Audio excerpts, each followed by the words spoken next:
1. La versión simple del ojo es algo aparte, la vulgata de la experiencia. Sobre esto pocas palabras, un y sin embargo, como parte de la meditación interminable, parte de la pregunta que en sí misma es un gigante.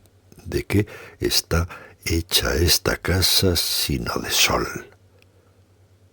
Estas casas, estos objetos difíciles, dilapidan apariencias. ¿De qué apariencias? Palabras, líneas, no significados, no comunicación. En definitiva, cosas oscuras sin un doble.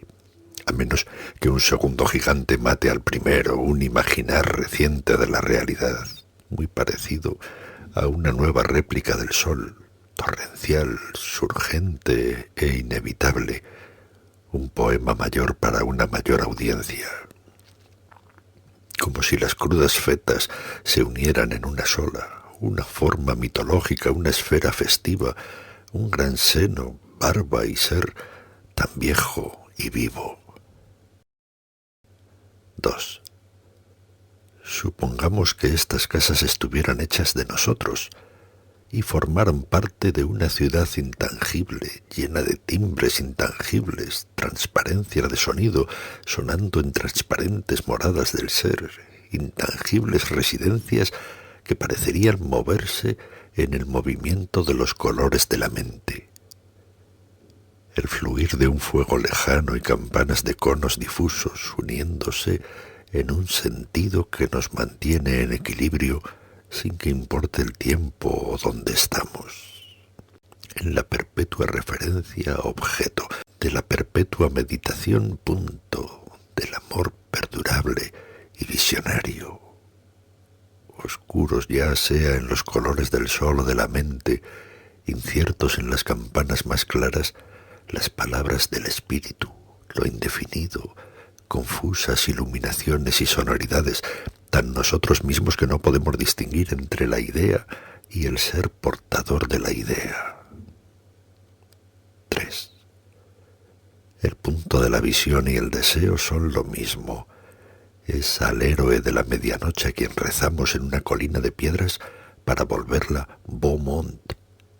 Si es la miseria la que enfurece a nuestro amor, si la oscuridad de la noche brilla sobre Beaumont, entonces, santísimo santo encendido por la antiquísima verdad, di que junto a la santidad está la voluntad de alcanzarla, y junto al amor está el deseo del amor, el deseo de su paz celestial en el corazón, el más seguro, el que nada puede frustrar, a diferencia del amor en posesión de lo que debía ser poseído y lo es, pero éste no puede poseer.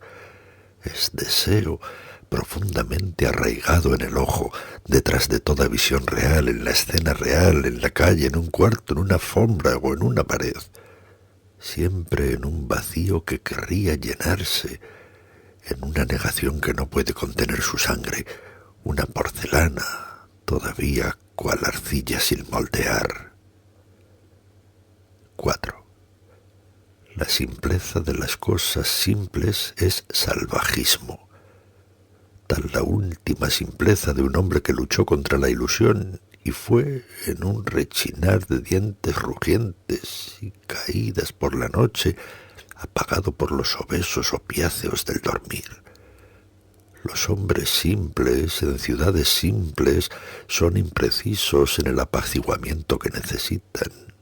Solo saben que un alivio salvaje grita con una voz salvaje y en ese grito se oyen a sí mismo transportados, enmudecidos y reconfortados en una armonía salvaje, sutil y simple, un combinarse y aparearse de acordes sorprendidos, una respuesta dada frente a un adivino. Así, la lasciva primavera surge de la castidad del invierno.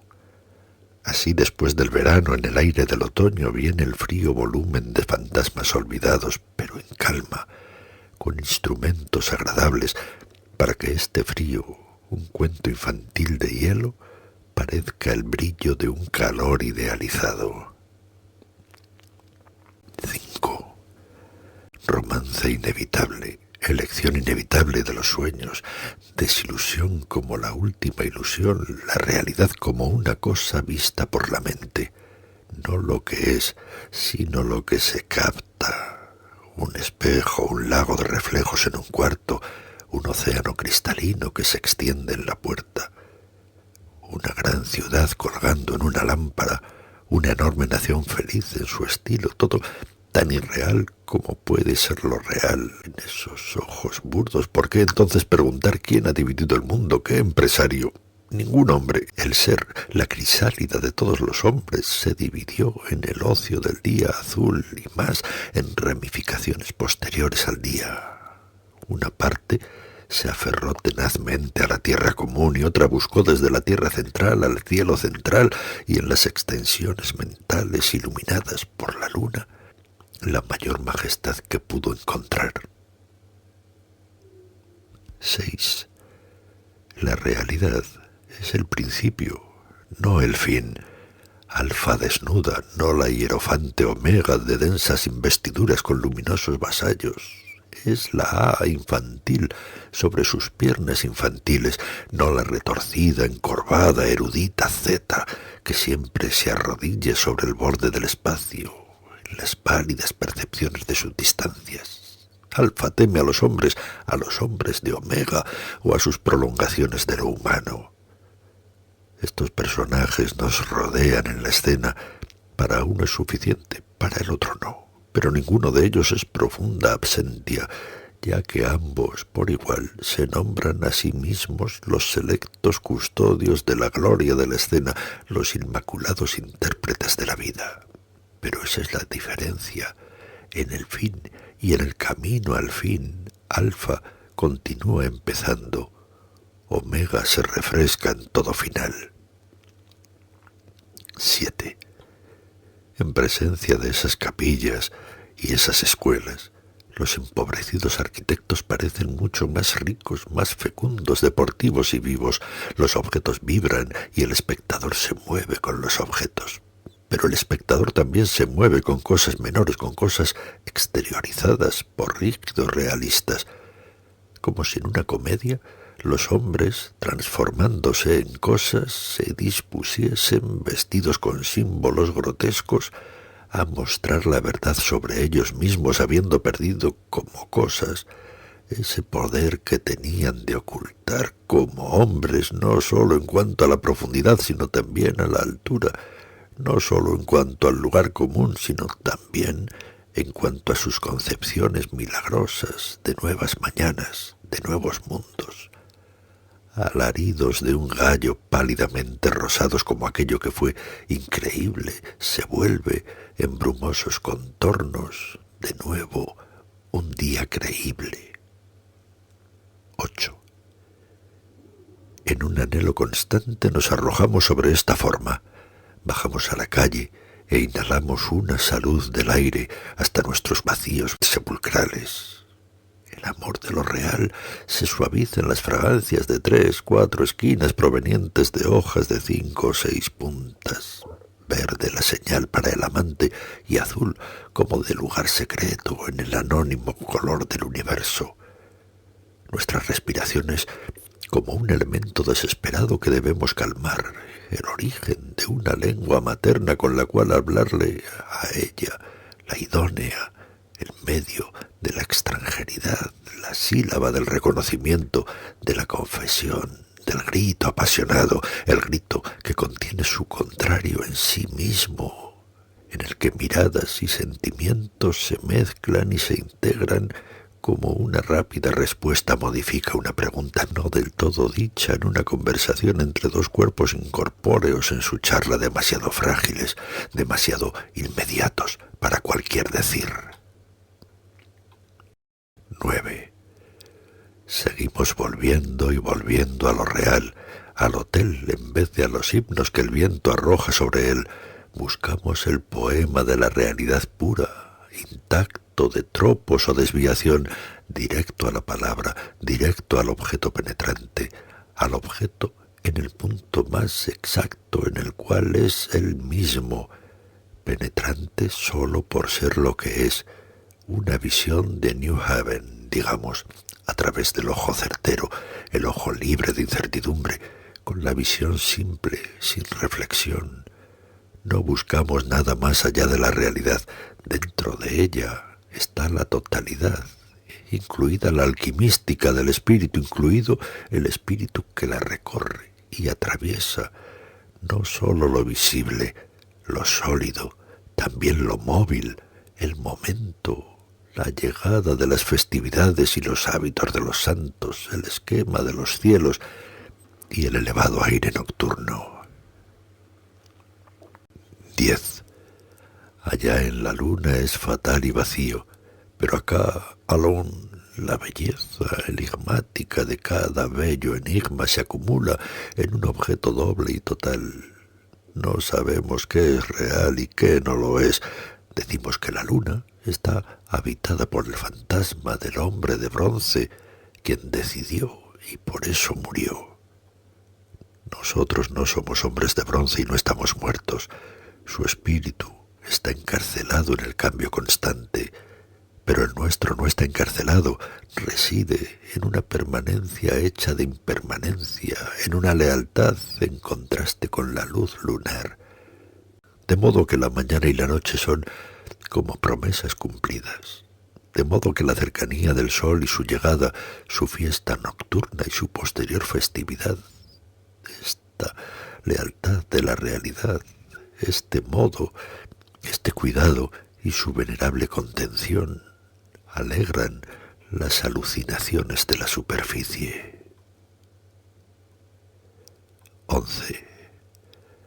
En las calles metafísicas de la ciudad física recordamos al león de Judea y rescatamos la frase «Di de cada león del espíritu». Es un felino de satinada transparencia que brilla solo con un brillo nocturno. El gran felino debe alzarse potente al sol. La frase se debilita. El hecho absorbe la fuerza de la frase, crea las mismas evocaciones, y Judea se vuelve New Haven, o al menos debería. En las calles metafísicas, las formas más profundas van con el caminante que sutilmente las transita, formas que destruye con ráfagas de despertar, libres de su majestuosidad, pero con necesidad de majestuosidad y de un núcleo invencible, un mínimo de actividad en la mente. La verdad de los hombres más veraces, la propuesta de 4 estaciones y 12 meses, el brillo en el centro de la tierra. 12. El poema es el grito de su ocasión, parte de la cosa en sí y no su comentario. El poeta dice el poema tal cual es, no como fue, parte de la reverberación de una noche ventosa, tal cual es cuando las estatuas de mármol son como diarios llevados por el viento. Lo dice con la vista y la intuición tal cual son. No hay mañana para él, el viento habrá pasado, las estatuas habrán vuelto a ser estatuas. Lo móvil y lo inmóvil titilando en la zona entre lo que es y lo que fue, son hojas bruñidas en otoñales árboles bruñidos y hojas en los remolinos de las cloacas girando hasta desaparecer como la presencia del pensamiento, como las presencias de los pensamientos, como si al final en toda la psicología el ser, la ciudad, el clima, unidos en un desecho fortuito, dijesen: las palabras del mundo son la vida del mundo. 13. En su paseo, el efebo es solitario. Elude el periodismo de los temas, busca los privilegios de la santidad. En un barrio débil disfruta de una mente fuerte y sin seriedad es un hombre serio, inactivo en lo que hace a su singularidad. En el atardecer no es ni sacerdote ni guardián. Bajo los pájaros, entre los búhos peligrosos, en la gran X del recurrente primitivo, es una frescura espiritual lo que él define, un frío en un calor largo y demasiado constante, una cosa al costado de una casa, no en lo profundo de una nube. Una dificultad que predicamos, la dificultad de lo visible, para las naciones de la invisible claridad. El paisaje actual, con sus actuales cuernos de panadero y carnicero soplando como para oír fuerte, alcanza una integridad esencial. 14. El seco eucaliptus busca a Dios en las nubes grises. El profesor Eucaliptus de New Haven lo busca en New Haven con ojos que no miran más allá del objeto. Está sentado en su cuarto, junto a la ventana, cerca de la destartalada canaleta en la que la lluvia cae con un destartalado sonido. Sin mucha opción busca a Dios en el objeto mismo. Es la elección de un amplio objetivo para lo que ve. Es que todo se reduce a eso. La descripción que lo vuelva divinidad, todavía lenguaje, cuando toca el punto de reverberación. No la cruda realidad, sino la realidad vista crudamente y hablada en una nueva lengua paradisíaca, y en cualquier caso jamás cruda, con la crudeza humana que es parte de la indiferencia del ojo indiferente a lo que ve. El repiqueteo de la lluvia en la canaleta no es un sustituto, es parte de la esencia aún no percibida bien. 15. Se preserva de la lluvia adversa por un instinto de tierra árida, el ser de su ser, a la que se llega en alas que en profundidad excavan. El instinto para lo celestial tenía su contraparte, el instinto para lo terrenal, para New Haven, para su cuarto, el alegre tornamundo como de un único mundo en el que él es, y el parecer y el ser son lo mismo. Para su contraparte, una suerte de contrapunto fatigaba el charco de barro de las canaletas. La lluvia seguía cayendo ruidosamente en los árboles y en la tierra. La oscuridad invernal que pendía en primavera, la sombra de una roca desnuda, se vuelve la roca del otoño, reluciente, fuente ponderable de cada imponderable, el peso que levantamos con el dedo de un sueño, la pesadez que aligeramos con la ligera voluntad, con la mano del deseo, tenue, sensible, el suave contacto y la perturbación del contacto de la mano real. 16. Entre las imágenes del tiempo no hay ninguna de este presente. La venerable máscara sobre la dilapidación de las dilapidaciones. El día más antiguo y más nuevo solo es el más nuevo. La noche más antigua y más reciente no pasa, con faroles crujiendo como una antigüedad celestial. Silenciosamente alza su sueño juvenil desde el mar, el de Oklahoma, el azul italiano, más allá del horizonte con su masculinidad, con sus ojos cerrados en una joven palabrería de labios, y sin embargo el viento gime senilmente de vejez en la noche occidental. La venerable máscara en esta perfección ocasionalmente habla, y se oye algo de la pobreza de la muerte. Este debería ser el rostro más conmovedor de la tragedia. Es una rama en la luz eléctrica, y exhalaciones en los aleros, tampoco para indicar la ausencia total de hojas. 17. El color es casi el color de la comedia, pero no por completo. Llega al punto y en el punto falla. En el centro la fuerza es seria. Quizás en vez de fallar rechaza, como una fuerza seria rechaza la indolencia. Un vacío subyace las pruebas del dispositivo. El vacío dominante, el inaccesible. Este es el espejo de la alta seriedad, azul verdeado, hasta convertirse en el altivo símbolo de un damasco.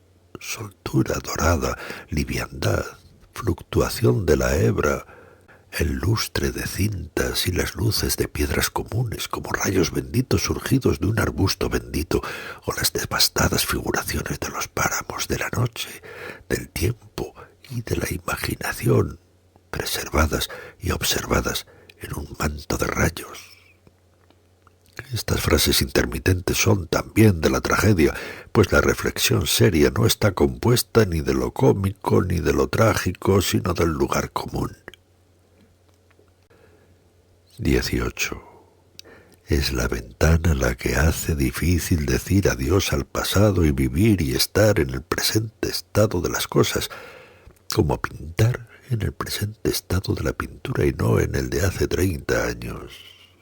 Es mirar por la ventana, caminar por la calle y ver como si los ojos fuesen el presente o parte de él, como si los oídos oyesen cualquier sonido que sobresalta, como si la vida y la muerte siempre fueran físicas.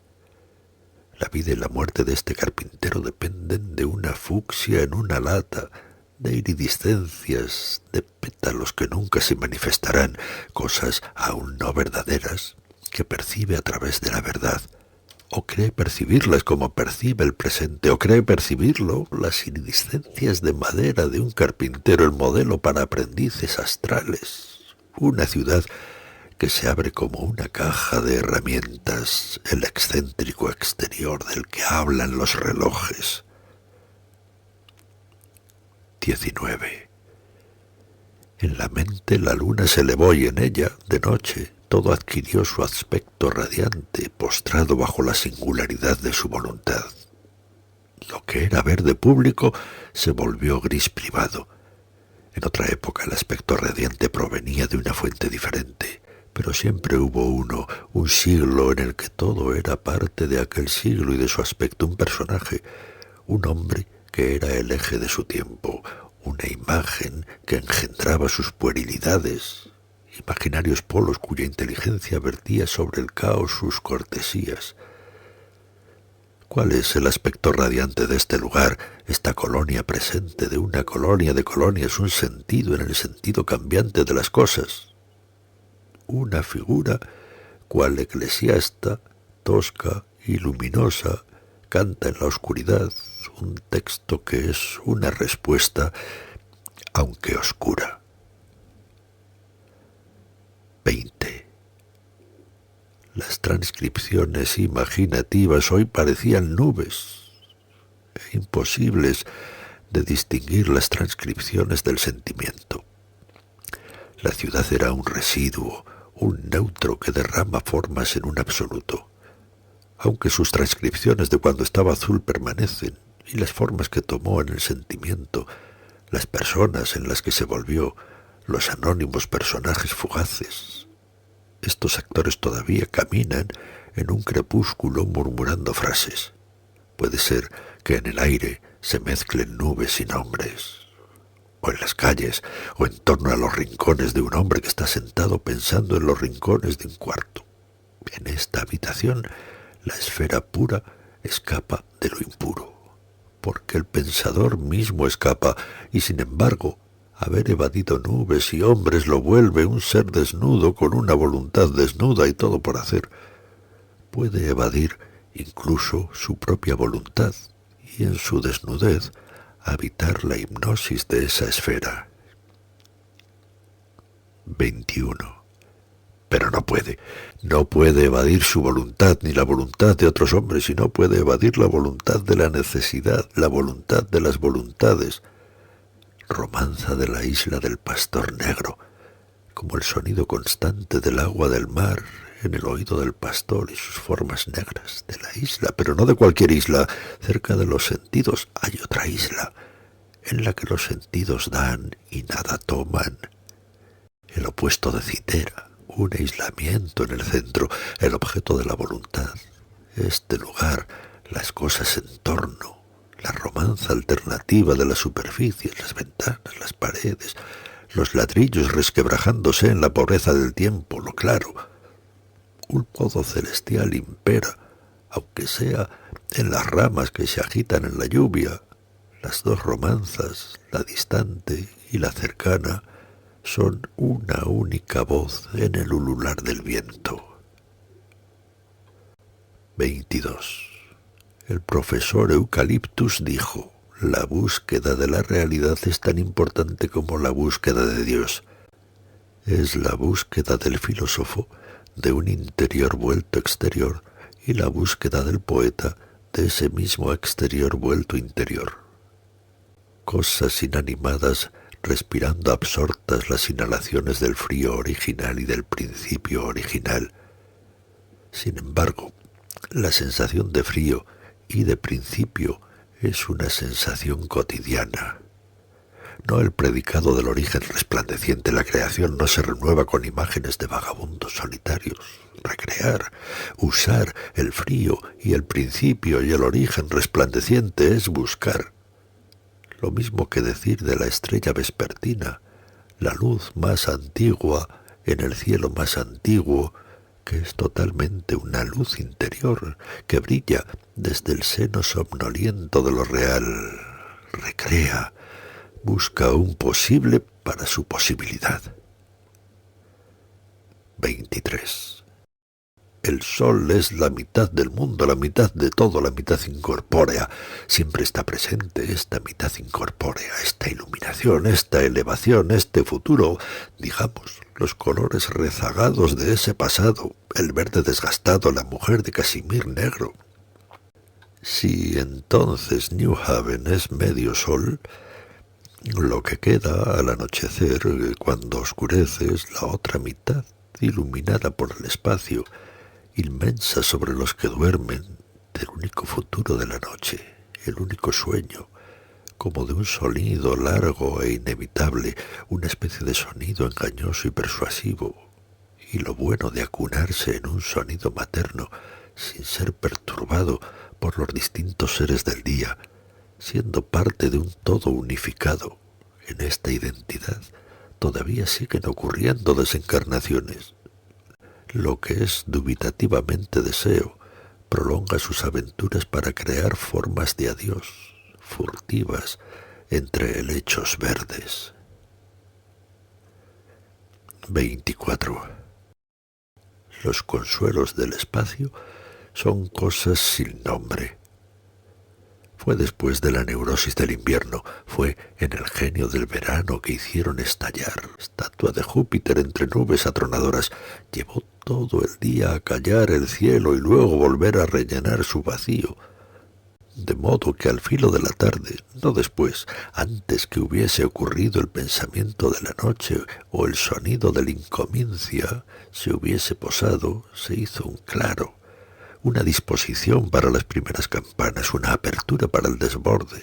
La mano se alzó, hubo una predisposición en formación, un saber de que se había propuesto una certeza, la que, sin la estatua, sería nueva, un escape de la repetición, un acontecimiento en el espacio y en el ser, que los tocó a ambos a la vez, y del mismo modo, un punto del cielo o de la tierra o de una ciudad posada donde cae el horizonte. 25. La vida fijó en él sus ojos atentos mientras deambulaba por la escalera de cristal, y al pararse en su balcón, sondeando las distancias, hubo miradas que lo captaron desde el vacío. «C'est toujours la vie qui me regarde». Era esto siempre lo que observaba buscando un pensamiento infiel. Esto se sentaba junto a su cama, con su guitarra, para impedirle olvidar, sin una palabra, revelando con una o dos notas quién era. Nada de él permaneció siempre igual, excepto este hidalgo, su mirada y melodía, el chal sobre un hombro y el sombrero. El lugar común se transformó en blasones desalineados. Lo que era real se convirtió en algo de lo más irreal, despojado árbol mendigo inclinado hacia un rojo frutado. En instantes aislados, los aislamientos eran falsos. El hidalgo era permanente, abstracto, un incubar que miraba y pedía una mirada en respuesta. 26. Qué fácilmente caían los manchones púrpuras en la vereda, púrpuras y azules, rojos y dorados, floreciendo, irradiando y emitiendo colores.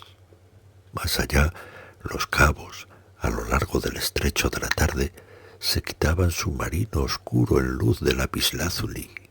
El mar se estremecía en un cambio trascendente, se alzaba en forma de lluvia y bramando, brillando, soplando, barría la acuosidad del verde líquido del cielo. Las montañas aparecían con mayor elocuencia que la de sus nubes. Estos lineamientos eran la tierra, vista como amada, de amorosa fama, incrementada e incrementada por un afamado corazón. Pero aquí, la amada, sin distancia, y por eso perdida, y desnuda o en harapos, encogida en la pobreza de estar cerca, toca como una mano toca a otra mano, o como una voz que, hablando sin forma, raspando el oído, susurra un reposo humano. 27. Un erudito en su segmenta dejó una nota que dice: el soberano de la realidad, si es más irreal que New Haven, no es un verdadero soberano, sino que gobierna lo irreal. Además estaban estos borradores de él. Es el consorte de la reina de los hechos. El amanecer es el dobladillo de su atuendo, el atardecer el de ella. Es el teórico de la vida, no de la muerte, la excelencia total de su libro total. Y también la sibilancia de las frases es suya o parcialmente suya. Su voz es audible como lo es la alusión en la música. Y también este hombre, siendo él mismo, deroga lo que no es nosotros, los emblemas, los atributos, el penacho y el yelmo. ¡Oh!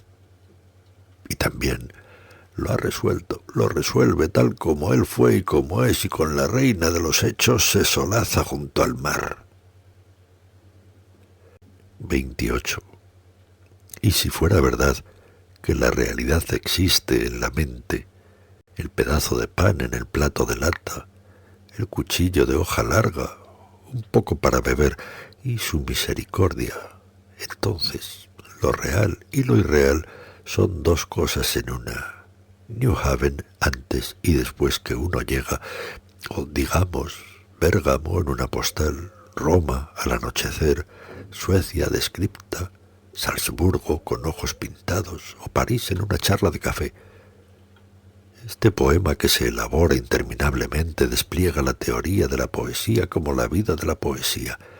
Un maestro más severo, más acosador, improvisaría una prueba más sutil e imperiosa de que la teoría de la poesía es la teoría de la vida tal cual es, en las intrincadas evasiones del tal cual, en cosas vistas y no vistas, creadas de la nada, los cielos, los infiernos, los mundos, las tierras anheladas. 29. En la tierra de los limoneros, el amarillo y el amarillo eran azul, amarillo, verde, amarillo, acres de cítrica savia, colgando resplandecientes el ton y son de los sinsontes. En la tierra de los olmos, marineros errantes contemplaban enormes mujeres cuyas imágenes rubicundas coronaban todo en derredor la redonda corona del otoño. Marcaban las erres, ahí, en la tierra de los limones. En la tierra de los grandes marineros las palabras que decían eran simples terrones marrones, arbustos pegadizos de charla. Cuando los marineros llegaron a la tierra de los limoneros, finalmente, en aquella atmósfera rubia y broncínea, dijeron: una vez más volvemos a la tierra de los olmos, pero plegada y dada vuelta. Era la misma, salvo por los adjetivos, la alteración de palabras, que era un cambio de naturaleza mayor que la diferencia que crean las nubes sobre una ciudad. Los lugareños habían cambiado, y cada cosa constante. Sus palabras de color oscuro habían vuelto a describir los limones. 30. La última hoja que va a caer ha caído. Los petirrojos están là-bas. Las ardillas en los huecos de los árboles se acurrucan en el conocimiento de las ardillas. El viento dispersó el silencio del verano. Zumba más allá del horizonte o en la tierra, en el barro de los estanques donde el cielo solía reflejarse. La esterilidad que aparece es un dejar al desnudo. No es parte de lo que está ausente, una pausa para adioses, un triste demorarse en pos de los recuerdos. Es un aparecer y un surgir. Los pinos, que antes fueron abanicos y fragancias, emergen sólidamente fijados en ventosa lucha con las rocas. El cristal del aire se vuelve un elemento. Fue algo imaginado, fue barrido. Una claridad ha vuelto, se yergue restaurada. No es una claridad vacía ni una visión sin fondo, es una visibilidad del pensamiento en la que cientos de ojos en una única mente ven a la vez. 31. Los significados menos legibles del sonido, los pequeños rojos apenas percibidos, las palabras más ligeras en el pesado tambor del decir, los hombres interiores detrás de los escudos externos, las hojas de música en los golpes del trueno, velas muertas en la ventana cuando llega el día, espumas de fuego en el vaivén del mar, maníacas miradas vueltas, un manierismo mayor, y la inquietud general desde los bustos de Constantino a las fotografías del último presidente, el señor Blanc. Estas son las aproximaciones y acercamientos a la forma final, las actividades febriles de las fórmulas de la declaración, intentando directa e indirectamente alcanzarla, como un anochecer evocando el espectro del violeta, un filósofo practicando escalas en su piano, una mujer escribiendo una nota que luego despedaza. No es en la premisa de que la realidad es un sólido. Tal vez sea una sombra que atraviesa un polvo, una fuerza que atraviesa una sombra.